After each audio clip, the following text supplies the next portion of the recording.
के व्रत का फल प्राप्त कर लेते हैं। उस दिन स्नान, दान, जप, होम, स्वाध्याय, पूजा आदि जो कुछ किया जाता है उसका अक्षय फल माना गया है। इसलिए प्रयत्न पूर्वक इस व्रत को करना चाहिए।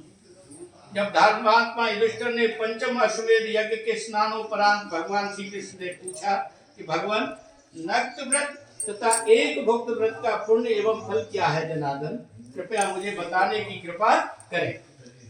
इस प्रश्न पर भगवान श्री कृष्ण ने कहा कि कुंती नंदन, हेमंत ऋतु में जब परम कल्याणमय मार्गशीर्ष मास आए तब उसके कृष्ण पक्ष की द्वादशी तिथि को उपवास व्रत करना चाहिए। उसकी विधि इस प्रकार है कि मनुष्य उत्तम व्रत का पालन करने वाला शुद्ध पवित्र चित्त पुरुष दशमी को सदा एक भुक्त होकर के शौच, संतोष आदि नियमों का पालन करता हुआ नक्त व्रत के स्वरूप को जानकर उसके अनुसार एक बार भोजन करे, यानी दशमी की शाम को भोजन नहीं करे।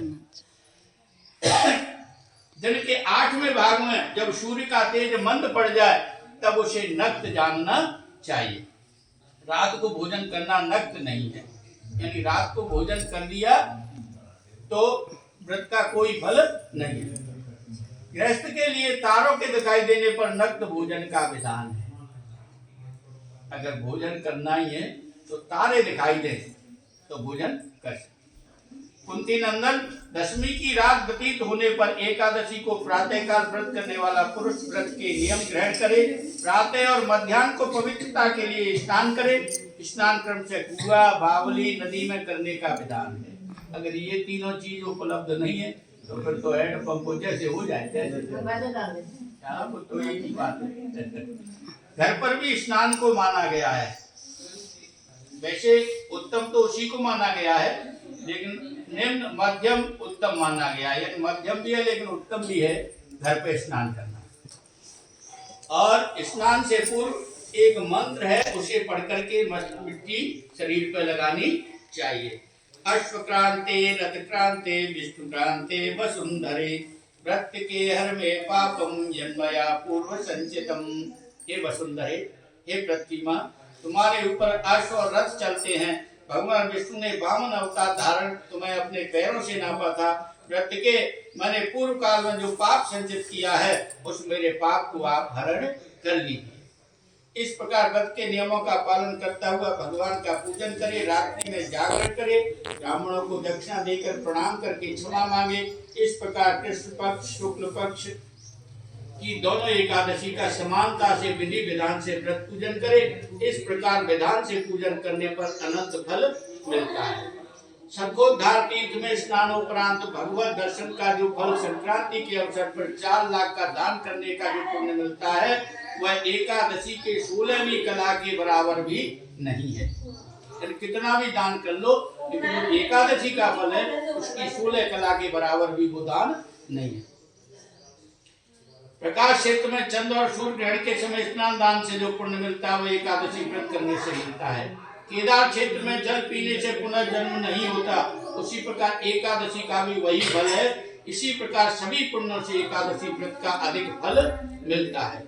एकादशी कथा श्रवण प्रसंग में सूत जी ने कहा, अथ द्वादश मासेषु एकादशो भवन्ति अधिके मासे चापन्ये ये चद्वे भवतः शुभे। अरे ऋषियों, 12 महीने में 24 एकादशियां और अधिक मास की 2 एकादशियां जो कुल मिलाकर के 26 एकादशी होती है, उन सभी नामों का वर्णन आपको करते रहना चाहिए।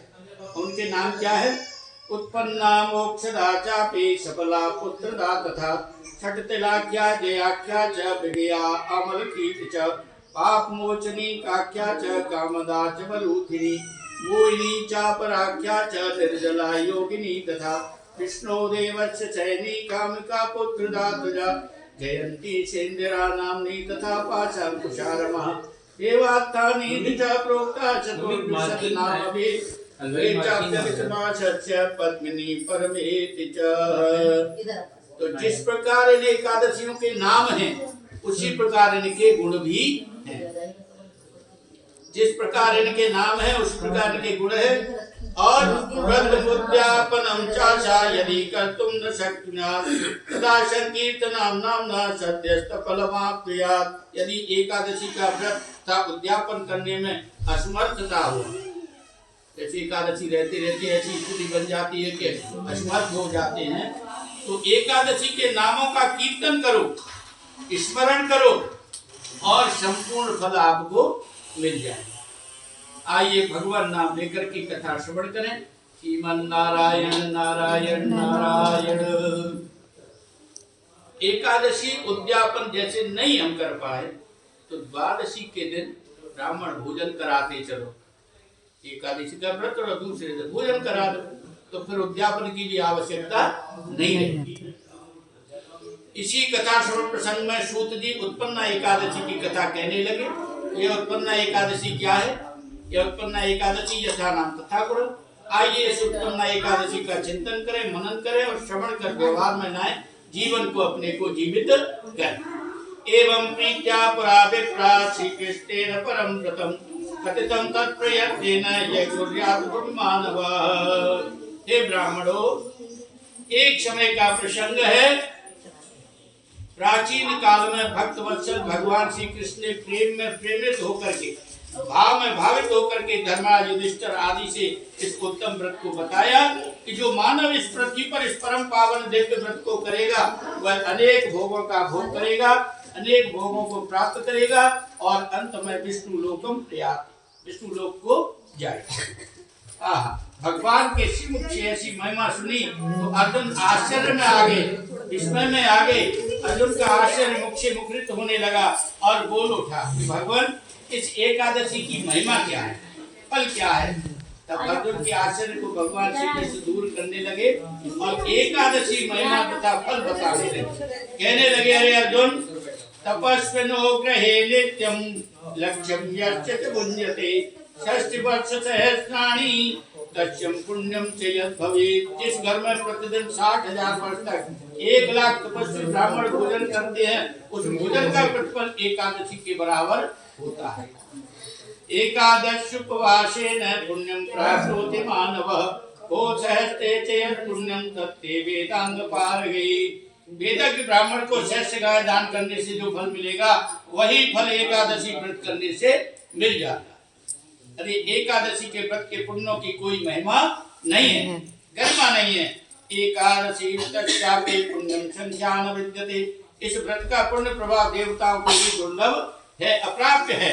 एकादशी की महिमा सुनकर के अर्जुन पुनः बोल उठा, भगवान एकादशी तिथि सब तिथियों में पवित्र क्यों है, पावन क्यों है? तब भगवान श्री कृष्ण बोल उठे और सतयुग का एक प्रसंग सुनाने लगे कि अरे अर्जुन, सतयुग में पुराकृत युगे पार्थ मुरु नामा हि दानवः अत्यद्भुतो महारौद्रे सर्वदेव भयंकरः। एक मुर नामक दैत्य था जो बड़ा अद्भुत था, बड़ा भयंकर था और भयंकरता से देवता भयभीत रहते थे। उसके पराक्रम ने इंद्र को जीत लिया और सभी देवता अमरावती से नीचे आ गए। क्या करे क्या नहीं करे चिंतन करने लगे और चिंतन में ही कैलाशपति शंकर के पास गए और अपना दुख प्रकट करके कहा कि रक्षा करिए, प्रार्थना करने लगे। प्रार्थना पर भगवान शंकर बोलो, डरे देवताओं, चिंता मत करो, चिंतन करो और भगवान की शरण ग्रहण करो। सारी कामनाएं पूर्ण होंगी, भावनाएं भावित होंगी। शंकर जी के वचन सुनकर के सभी देवता शंकर जी को आगे कर भगवान नारायण के पास गए और उनकी शरण में जाकर के उनसे प्रार्थना करने लगे। आइए प्रार्थना का आनंद लें। ओम नमो देव देवाय देव देवैषु वंदितः दैत्यारे पुंडरीकाक्ष त्राहिणो मधुसूदन त्वं माता सर्वलोकानां त्वमेव जगतः पिता त्वं स्थितिस्त्वं ततोत्पत्तिस्त्वं च संहारकारकः सहायस्त्वं च देवानां त्वं च शान्तिकरः प्रभु त्वं धरा च त्वमाकाश सर्वविश्वोपकारक।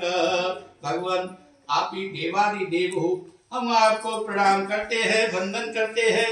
हे पुंडरीकाक्ष, हे मधुसूदन, हमारी रक्षा करो, सहायता करो। आप रक्षा करने में सक्षम हैं, समर्थ हैं, सहायक हैं। तुम संसार के माता पिता हो, तुम संसार की उत्पत्ति, पालन और संहार करने वाले हो। तुम देवों के सहायक भी हो, शांति प्रदायक भी हो। पृथ्वी, आकाश और संसार के उपकारी हो, मंगलकारी हो, हितकारी हो। भगवान असुरों ने देवताओं को जीत लिया है। स्वर्ग से भगा दिया है। भगवान हम सब आपकी शरण में हैं। भगवान शरणागतों की रक्षा करो। शरणागत वत्सल नाम सार्थक करें। देवताओं की प्रार्थना पर शरणागत वत्सल बोल उठे, नमे भक्त प्रणश्यति के प्रतिपालक बोल उठे। अरे देवताओं, क्या बात है, चिंता क्यों कर रहे हो? तुम्हारा कष्ट अवश्य दूर हो जाएगा, दुख दूर होगा। अहम हनिष्येतम महाबलम, मैं दुष्ट का संहार करूंगा।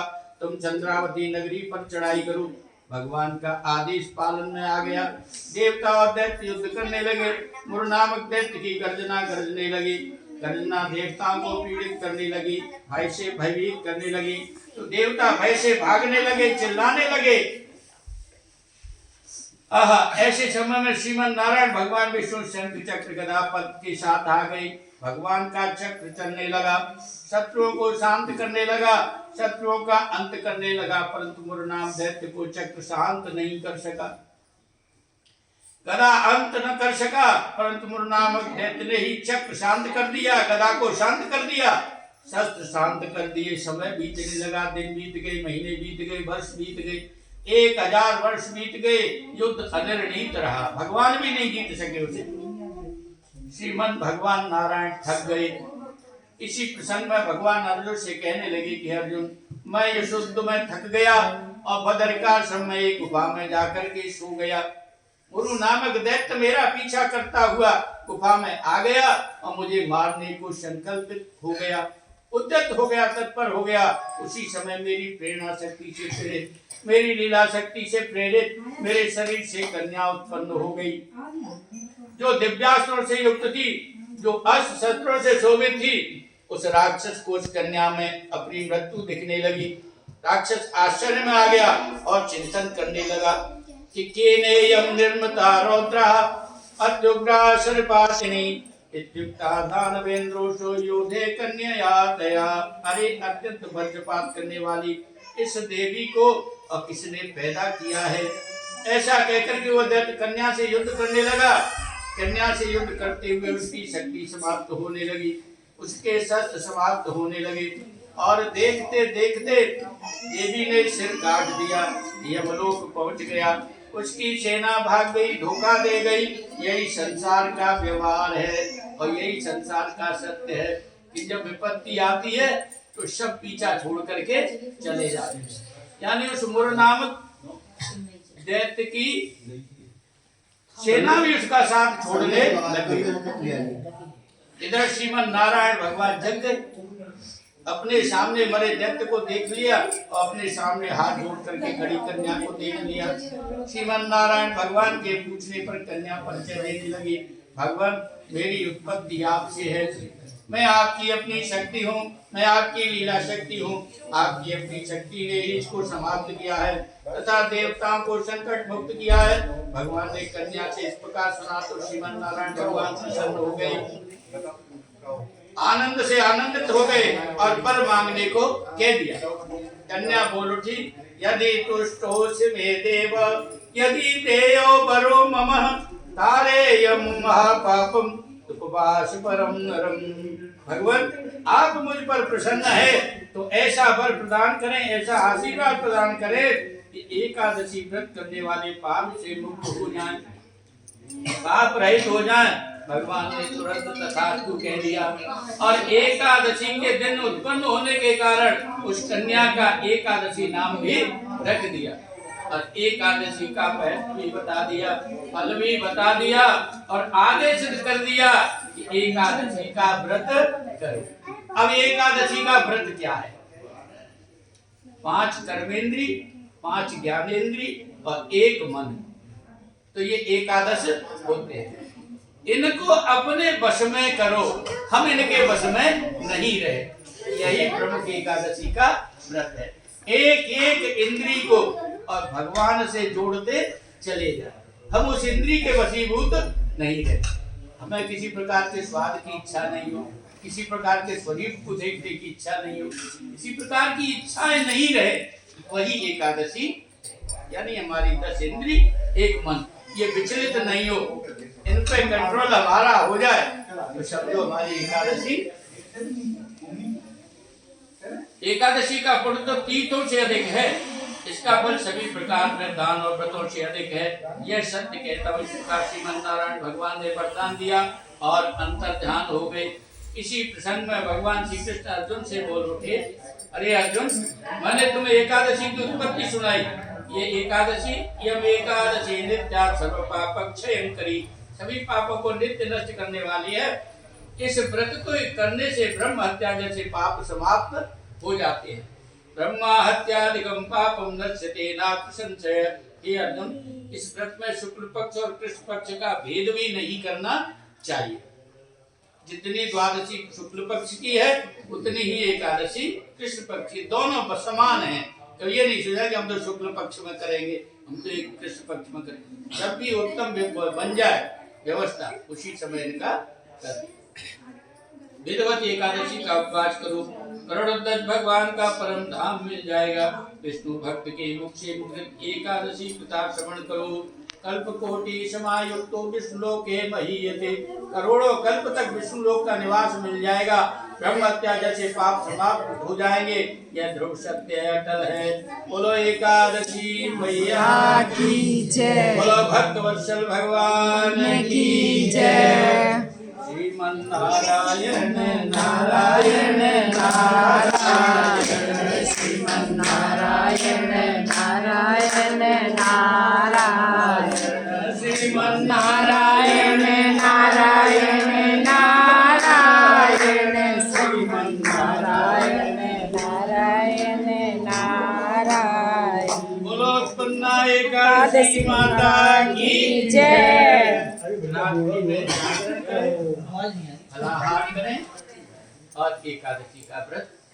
अब जो आज एकादशी है, मार्च से शुक्ल पक्ष की मोक्षदा एकादशी, अब उसकी कथा आप जो उत्पन्न एकादशी की मैंने सुनाई। हाँ, अब ये दूसरी है मार्च से शुक्ल पक्ष की मोक्षदा एकादशी।